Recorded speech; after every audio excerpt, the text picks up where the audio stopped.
Good evening, Lake Orion. Hope everyone's staying warm out there. My name's Ian Witherspoon. I'm your host, and I am Between Taorminas.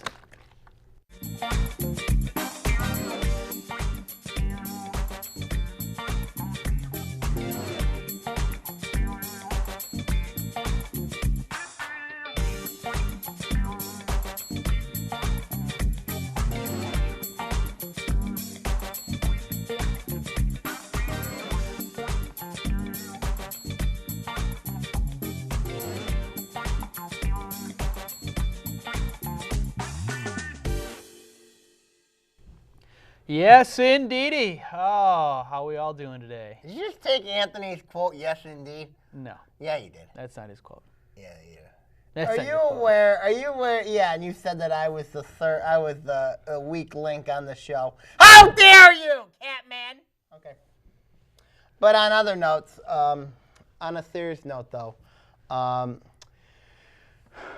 this Michigan lost one of its biggest supporters, Mr. Chad Carr. He passed away this afternoon. As many of you know, he's been battling brain cancer. A lot of schools, particularly Michigan, Ohio State, and even Michigan State, have supported his cause against brain cancer, have shown support to the Carr family. Also, the Twitter theme of Chad Tough. It's very, very hard for a 6-year-old young man to 5-year-old, 6-year-old to go through that.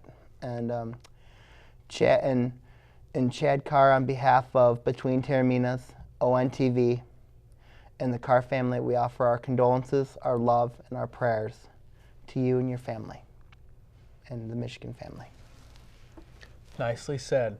You know, at the end of the day, we love to talk sports, love to have a good time, but there's a lot more serious issues in the world, and for a 5-year-old to have to go through that and his family, it's that's about there's not much tougher. Yeah, so also, you saw the support that everybody has given them, especially in the Ann Arbor community, Columbus, East Lansing, everywhere supporting. Michigan State wore Chad Tough. So did Ohio State, and Michigan and Ohio State decorated the Carr house. And I would bet you Michigan and Ohio State are going to play in his honor on Saturday.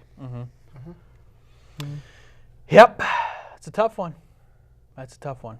But nice job, and let's hope his legacy lives on.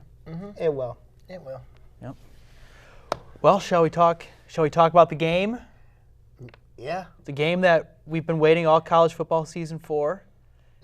And as Spartan fans, it did not disappoint. It did not disappoint. I got somebody owing me dinner. Who's that? Bob Bridges owes me dinner. Bob? The Lake Orion girl. Yep, Bob Bridges owes me dinner. Do not bet against the Spartans. Yep. And if Ohio State beats Michigan, he owes me double dinner. Wow. Yep. Wow. I can't root for Ohio State this weekend. I'm sorry. Hi, you give me a break. No, I can't do that. Ohio State's going to get revenge after what happened. You think so? Yeah, I think so. Why? Yeah, because when Ohio State, it's a team that was shut down only 132 yards, total offense. Ezekiel Elliott only had 33 yards rushing on 12 carries. You think that, and you got J.T. Barrett, only had 46 yards. You think that offense wants to get back in the thick of things, make Michigan look bad, and Michigan's got the second longest, second best rush defense in the country. I just think Ohio State, they're so upset, so distraught. What happened that game against Michigan State? Look at how individual traffic Ohio State is, really. Did you notice after the game in the media how Ezekiel Elliott and Cardale Jones, both of them were going to Twitter, both of them were going on interviews saying that the coaching staff was to blame, that they were going to leave Ohio State, that they were going to go pro. I mean, you look at, what a bunch of crybabies. What a bunch of whiners. Not being mean. It's just that, look, realistically here, you've got, Ohio State, how they handled that loss after the game to Michigan State, I thought was very, very classless on their part. Ohio State classless? That don't surprise me. No way. I thought that was very, very good. You know what's funny is, how does Ohio State lose to a Michigan State team that doesn't even have their starting quarterback? Their NFL quarterback. On the sidelines. And they rely on a redshirt junior and a redshirt sophomore. You know, all Michigan State did was just run the ball against Ohio State.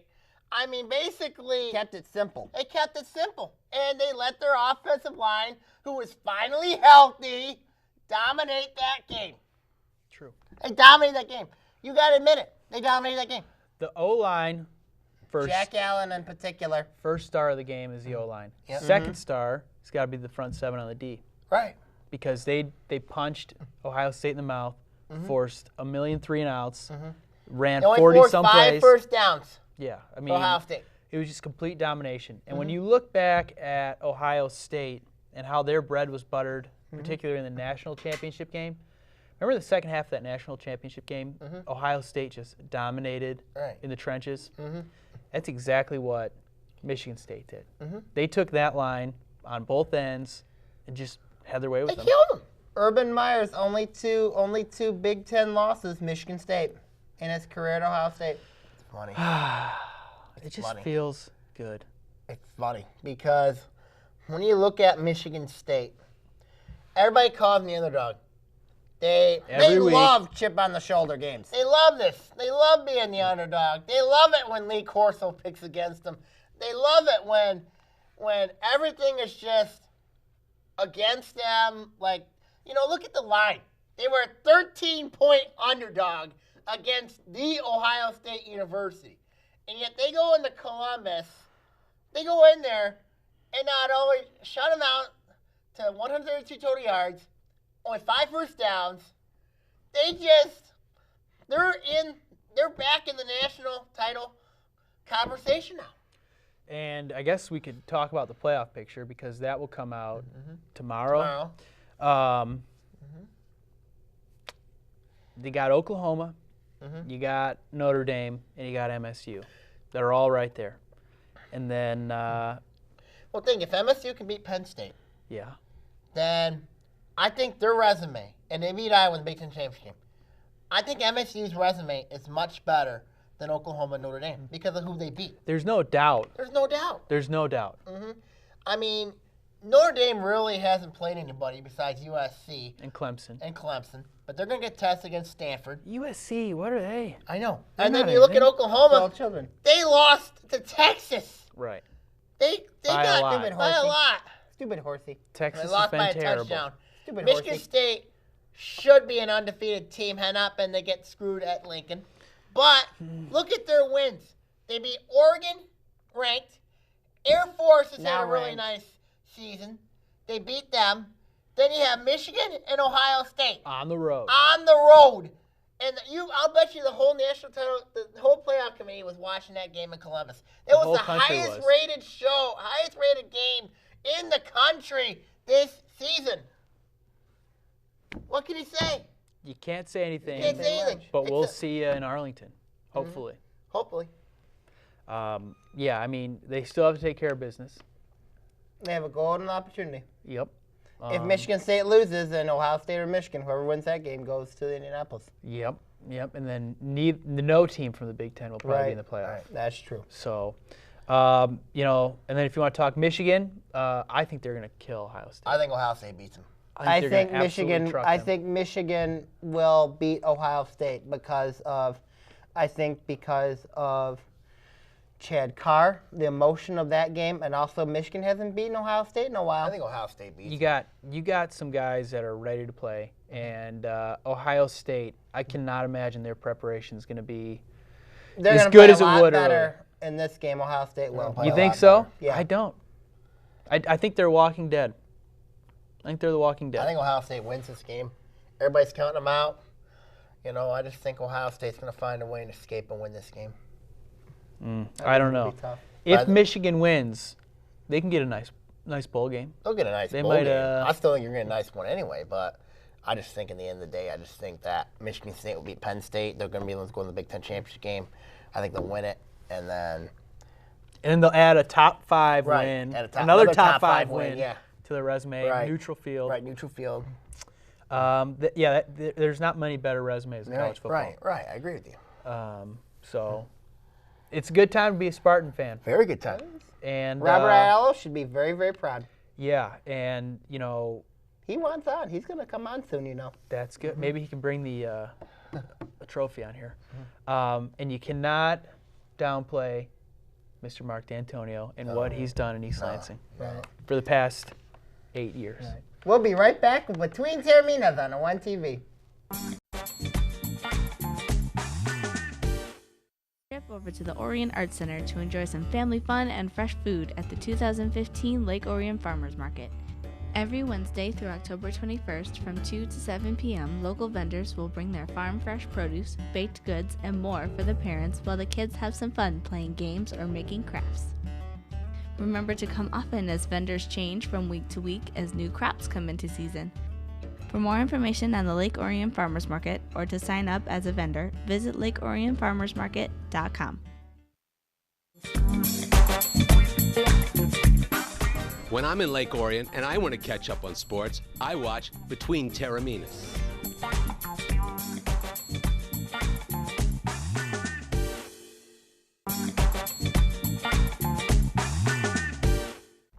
Yes, indeedy. Just take that again for him. Welcome back. All right, now to far less exciting football talk. The Lions. You know what?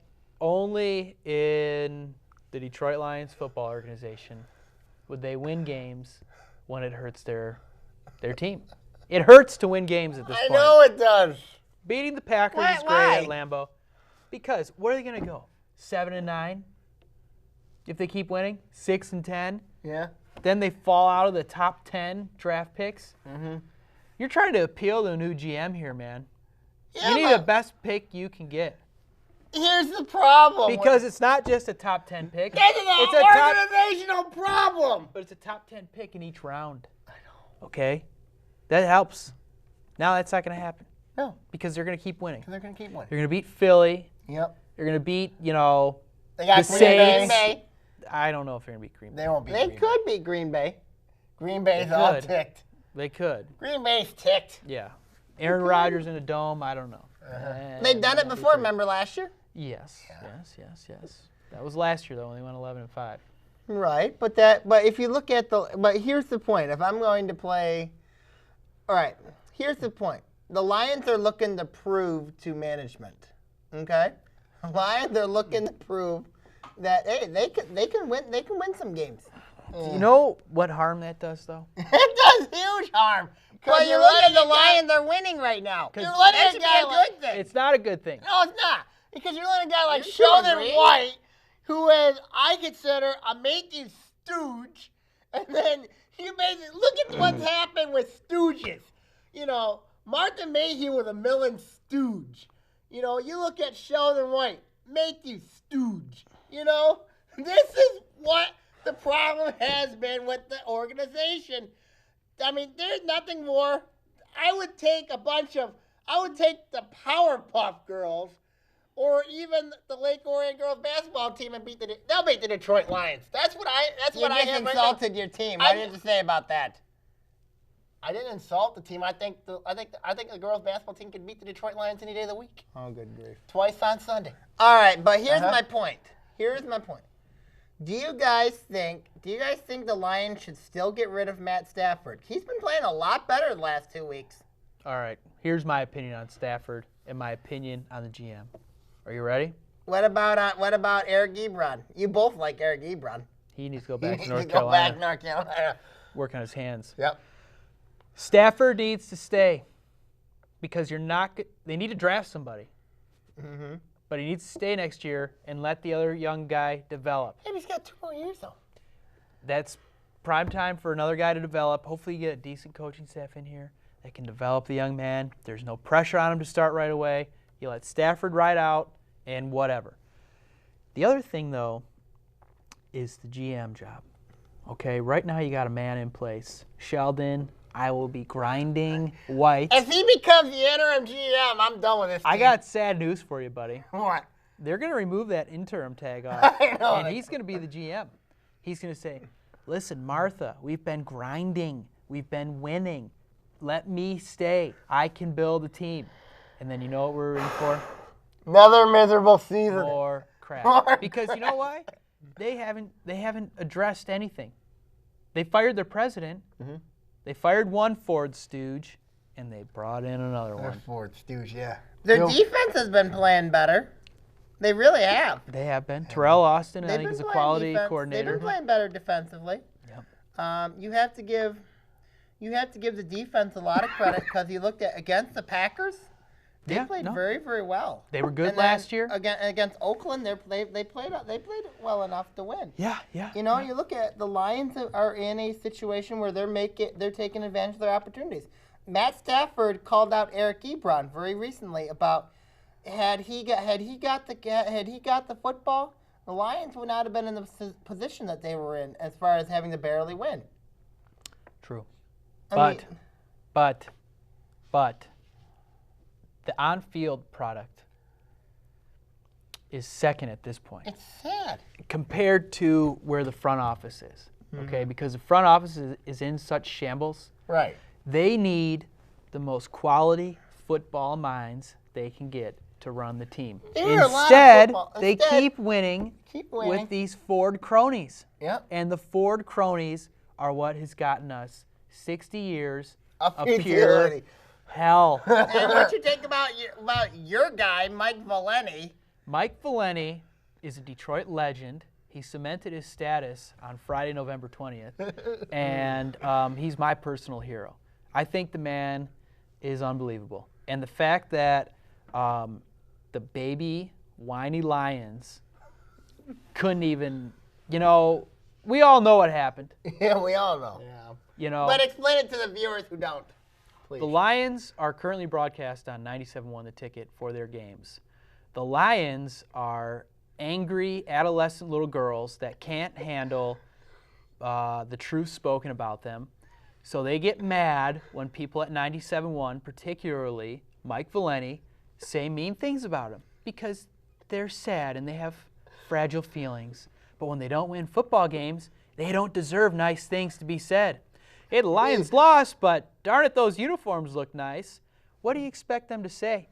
So when it came time to renew their contract with 97.1, Bill Keenist and the Lions cronies said, listen, if you don't take Mike Valeni off the air, we're not coming back.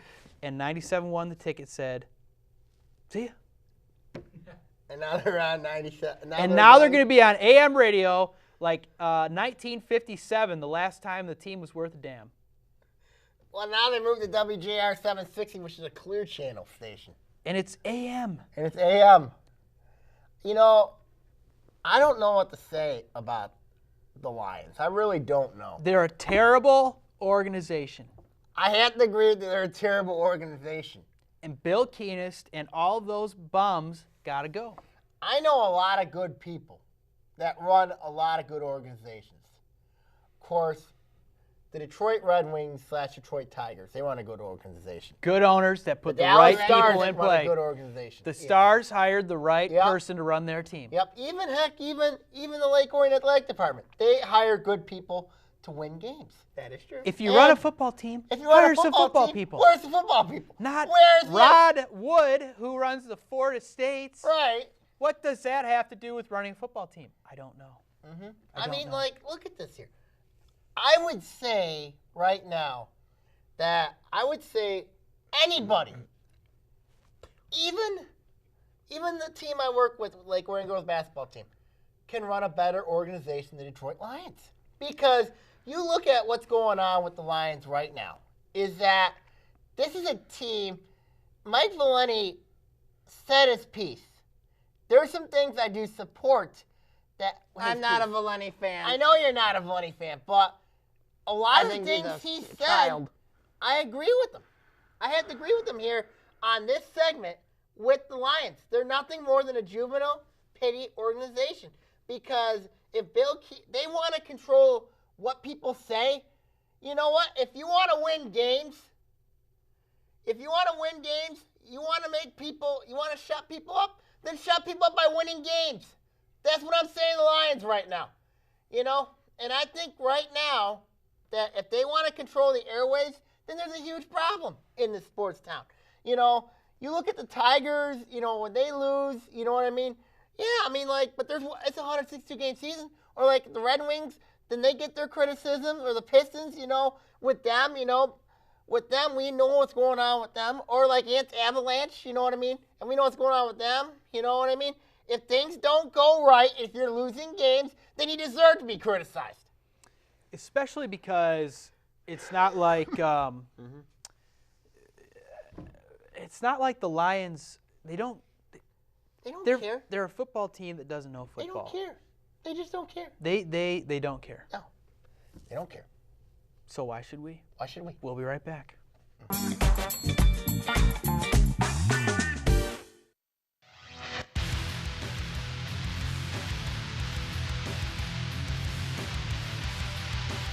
Hello, Oakland County. This is Sammy Taormina talking OA Now. In it, we'll talk various stories ranging from the state to Oakland County teams affecting the OAA. Catch us here on OA Now.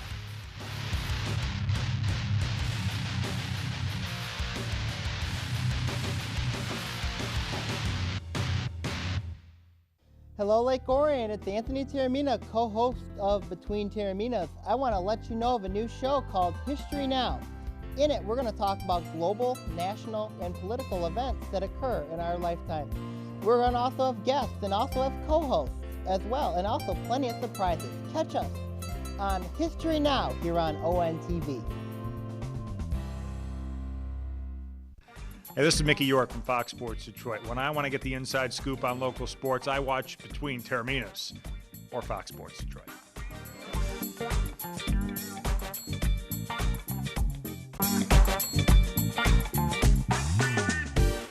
Welcome back to Between Taorminas. Where Ian Weatherspoon is a complete moron. Truth. There goes the water. Hey, we got Tigers. All right, let's talk about the other sad cats, as Glenn, our cameraman, called the team. The Tigers. And the Kansas City Royals. That's a good organization for you. That season's over, and we don't need to talk about them anymore. Hey, Brad Osmus is back. Yeah? That sucks. Well, you know what? At least the women of town are happy. Mm-hmm. Okay? Who cares what the women in town think? You owe the women in town an apology. Yeah, you do. You owe the women in town an apology. Women in this town, I do not owe you a apology. What? Oh. Simple. Look. Anthony's a male chauvinist. Look, bottom line is, You're sexist? Brad Osmus. No. Let me just beat you imbeciles. All right.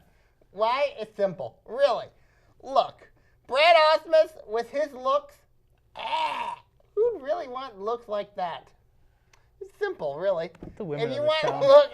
looks, look at your husbands. If you also want looks, look at other people that are far younger in attractiveness. Okay, thank you. I'm done. If you want looks, If you want watch looks, Between Taorminas. Yeah. There you go. These are three handsome men right here, huh? Uh-huh. Yeah. Let's go. All right. So, Wow, aside Sammy from the and man Ian actually candy on the agree. bench of the Detroit Tigers, why don't we talk about the moves they made recently? Mm-hmm. Now, I got a problem with one of them. I like the other one of them. They made two moves, okay? Got K-Rod in as your closer, brought in Cameron Maben as an outfielder. Which outfielder, I don't know. Cameron Lloyd Maven coming McClendon over. in Toledo. We'll get to that. Cameron Maven coming here, I just don't understand. I'm not a big fan of that I'm move. not a big fan of it either because you look at what's going on with this Tiger team as you just took yourself out of Yoenis Cespedes sweepstakes. Not necessarily. Why? Here's the way I like the Cameron Maben move. If he's your fourth outfielder. Why? If he's your fourth outfielder. Why? Having him off the bench, I'm cool with that. Right? He had a nice year last year until his eye injury. Yeah. He's a He was on my decent ball fantasy player. team. He was on my fantasy team last year. Won championships. I need him to be the fourth outfielder. And I need a more regular outfielder in left field who's got some home run potential. Cespedes. I don't know. I don't know how. Do I want Cespedes for this year or next year? Yes. The problem with him, he's going to command 5 or 6 years. But then you got to go after starting pitching You need starting pitching. badly. And then Badly. your bullpen is just in a shambles. You need more bullpen help. Yes, you do. K-Rod's just not going to fix it. K-Rod is not going to fix it. I think K-Rod helps solidify the closer role. Yeah, that helps the closer. Solidifies it, but here's the problem. Who's going to be your 5th inning guy, your 6th inning guy, 7th inning guy, 8th inning guy? Great That's a question. mess. Yes. Do you guys like the K-Rod move? I know some don't. I do. I personally do. You know, I think it was a good creative solution. remember when they brought in Joe Nathan? Yeah, That was terrible. that was god-awful. When they brought in, you can't prove it yet to me. Can't prove it. No, but his line of work, he's 34 years old, been in the pros forever. Right. He was a fastballer, Now he's got a curveball. got hurt, Right. had to learn how to pitch again, Right. and he's just as effective, Well, even though he's not shooting 98 anymore. I'm worried about his age. I'm 34 years old. He's 34. That's not terrible. But when you look at the Tigers as an organization, they need a lot right now. Yeah. They really do. They're paying 7 guys, probably about $100 million. Yeah, there's a lot. Yeah. I know that's not good. Do you have any starting pitching free agent trade? You want Fister back? Fister makes sense. I like him a lot. Fister as your 5th starter. You know what you're getting, hopefully. Cheap. Yeah. Um, Fister, I think, would make perfect. I want Fister back. I would endorse Fister coming back. Fister, but I also like a guy named Jeff Samardzija. He's a lefty. Samardzija? He's a righty. Oh, he's a righty? Yeah. Well, I who's want a lefty? Fister. Who's a lefty? Yeah. David Price. Yeah, He ain't coming he back. ain't coming back. You don't think so? If the Tigers offer him $200 million, good Lord. He's not coming back here. You know that. But if you... I do not think he's coming back. No, he's not coming back. Um, He's probably going to be in Chicago. Yeah. Who's the other lefty available? Granke? Granke's a righty. Granke's a righty, though. Cueto? Cueto's a lefty, yeah. Could Quady- Greinke go to the Tigers? Cueto's a righty. Crazy. Granke? No. You need to get a lefty in there. You do need a lefty. You do need a lefty But- pitcher. Fister? What about he's a Fister righty? makes, yeah, he's going to come. What about Daniel Norris? Are you saying Fister's coming? I think Fister's coming. I could see I that. like Daniel I think- Norris. I think that. He's your lefty. Yeah, he's Yeah, your lefty. I like yeah. him. So I would But think, he's young, so it's a little scary doesn't there. matter, but I liked him. He's I like got a big Norris. upside. I like Norris a lot. He's a big. Um, he's got a big upside. It's hard to pencil him in for nearly 200 innings right. this year, because he But hasn't done it before. I do He's like so young. Norris before. I do like Norris. I think he's got a great, bright future, Yep, and I think he's got a gonna be big great. Yeah, but he's got an upside. But I think you bring in a guy like Fister makes perfect sense. And I think the other guy that I think would be, it's got to be a little bit cheap option. You know what I mean here? There's some guys. There's Iwakuma Yep, from Iwakuma Seattle. From Seattle. There's Wei Chen from Baltimore. I think Iwakuma would be perfect. Kashmir. No. Jordan Zimmerman. No. There's a lot. I know there's a lot, but I think the perfect combo to get to Detroit would be Iwakuma and Fister. Iwakuma, something to prove. He's very deadly, good pitcher. And then you got Doug Douglas. Fister. You know what I mean? I think Fister, he had a rough year last year. Injuries. I think if he comes back to Detroit, it'll definitely help him re-energize his career. But you know who I think the Tigers should trade is Shane Green. Shane Green's an interesting arm to me because it looks like he's a bullpen guy. Yeah, he's a bullpen guy. And if he can harness what he did to start the year off last year into 1-2 inning spurts, Right. I think the kid's got the stuff to be decent. Yeah.